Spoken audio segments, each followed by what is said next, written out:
Hi, welcome to this week's answer to a question.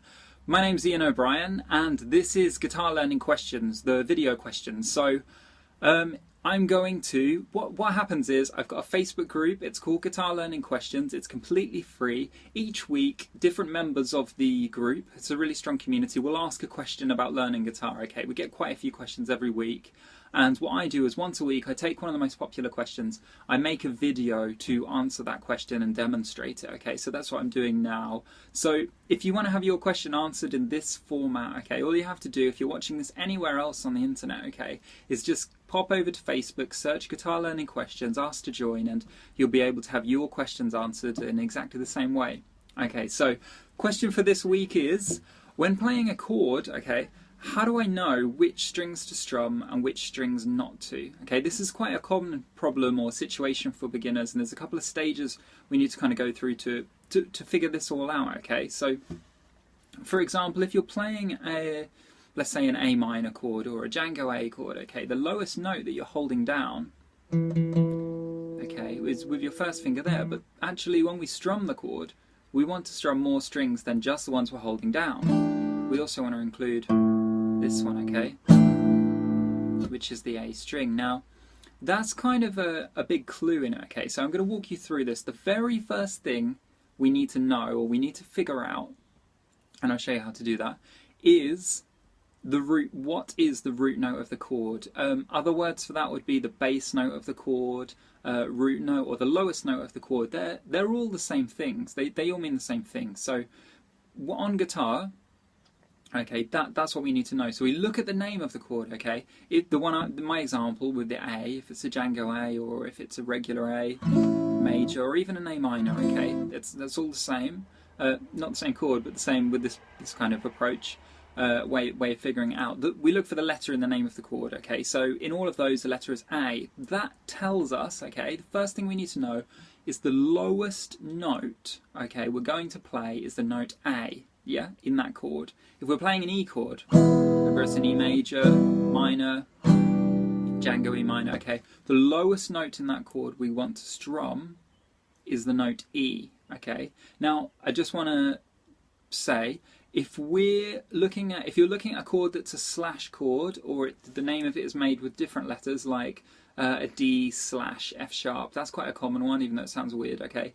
It works a little bit differently. This is for chords, we'll come to that later, okay, in another video. This is for chords that just have one letter in the name, and it's straightforward, okay? So if you've got an E chord, the lowest note in that, or a Django E minor, the lowest note in that chord we want is an E, okay? The lowest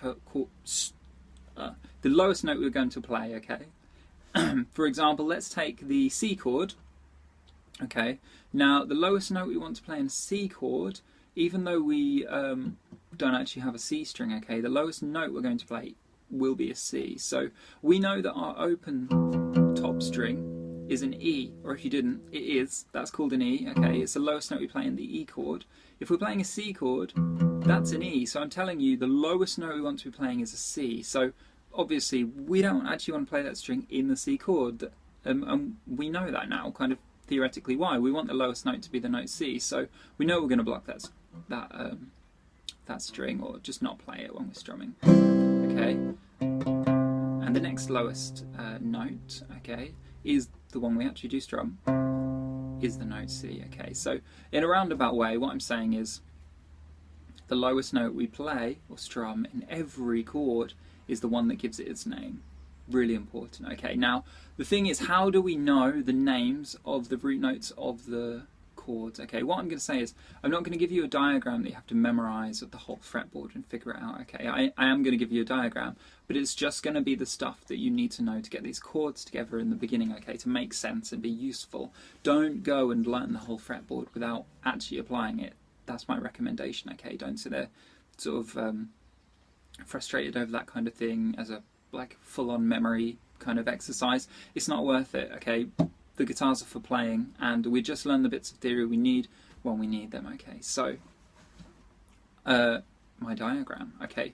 What it's going to be, the first thing I want to tell you is that all chords, okay, pretty much, almost all chords, okay, all the ones you're going to come across for a very long time, fit into three categories. The lowest string you strum is either going to be the E string in that chord, it's either going to be the A string, or it's either going to be the D string. Okay, they all fit into that family. Let's take the G chord. Okay, we're playing a note on the E string, so we know we're going to strum it.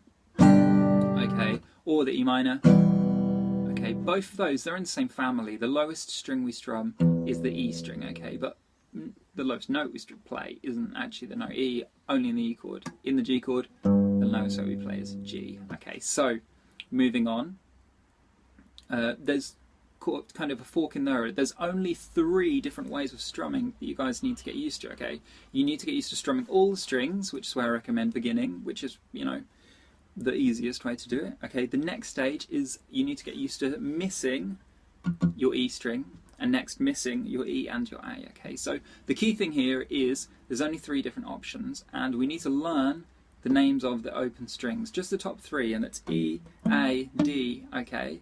And then we've got G, B, E, but we don't need these for this thing now. The way I remember it, it's Eddie 8 Dynamite, goodbye Eddie. Okay, so first 3, Eddie 8 Dynamite. Okay, there are open strings. Okay, now that tells us when we play an E chord, definitely got to strum that open E. When I play an A chord, okay, I know that string is an A string. I know I want to strum the lowest A, okay, to play the chord. So I know I'm going to miss the E string when I play an A chord, okay, because I know the name of the string. The next one, the D string, when I play a D, whether it's a regular D or a Django D or a D minor or a D7 or any kind of D, yeah, pretty much, I know that the lowest string I want to strum is the D string because I know the names of those 3 strings, and I know that the root note of a chord is, you know, the one that gives it its name. So I want to play the lowest D because the chord is called D. So it tells me I miss out the top 2. Okay, that's great for chords that are E, A, and D. What about the other chords? Okay, now we just need to know with our open chords. Okay, we just need to know the names of a couple of notes on here. Now, in the comments below this video, I'm going to throw in a quick little diagram where you'll see this stuff and how it makes sense. But basically, after E, you've got an F. If you're doing F bar chords, that's your root note. If you're not doing F bar chords and if you're a beginner, don't worry about it until later. It's not important right now. Then we've got a G. Okay, so all you need to know on this string is the E and the G. Okay, and you know in your G chord, you strum all of the strings because you want the note G to be your lowest note. Okay, moving on. Next string is A. Okay, that note's an A, of course, so that helps us with all of our A chords. We don't begin with B chords, but when you come to a B chord, B7 is probably the first one you'll come to, especially if you're using my guitar learning systems. You will have the B here, okay? Not on the 1st fret. Don't worry about why. It's on the 2nd fret. Then you've got the note C, okay? So when you're playing a C chord, you know the lowest note is C. You've got your A, you've got your C. You know the lowest note is C, so that's the one you want to strum. You don't strum the E because it's a C chord. Okay, it's called a C chord, so C is the lowest note.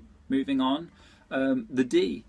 Open D, we know how that works because we're playing a D chord, so the lowest note is a D. Like so, easy stuff. It means we're going to miss the E and the A out. Okay, then the next one would be, possibly if you're a bit further on, if you're doing my Django chords actually, you're going to have an F here. Okay, so you've got D,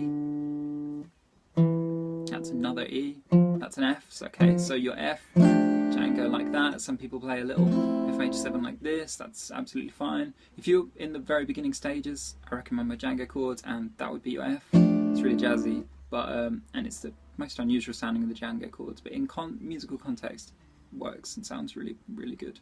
Okay, and it's a lot more playable for beginners than this beast, absolutely.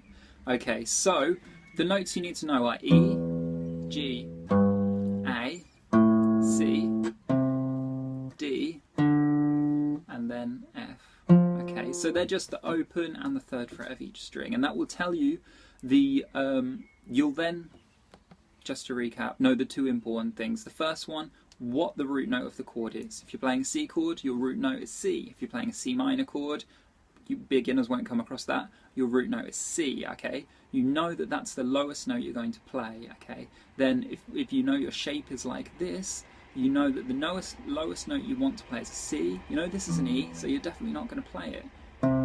You've learned just recently, I think, that this is a C, A, B, C. You know that's the lowest note you're going to play, so you strum from there. The strings high up are never missing unless it's, you know, a sound or sort of a nuance of a particular song. It's unusual, but common practice, you're missing the thickest or the thickest and the next thickest strings, the E and the A. So I'm going to wrap it up just by reminding you that it's Eddie 8 Dynamite. The 3 thickest strings are the most important ones you need to know, okay, as a beginner. If you're learning the others, it's Goodbye Eddie. Okay, so I've been Ian O'Brien. This is Guitar Learning Questions, okay? If you want your question answered in this manner, please jump inside the group on Facebook, just search Guitar Learning Questions. I'll let you write in, I'll say hi. You can ask whatever you want and get your guitar learning question answered. Okay, so that's everything. Have a great day. Take care.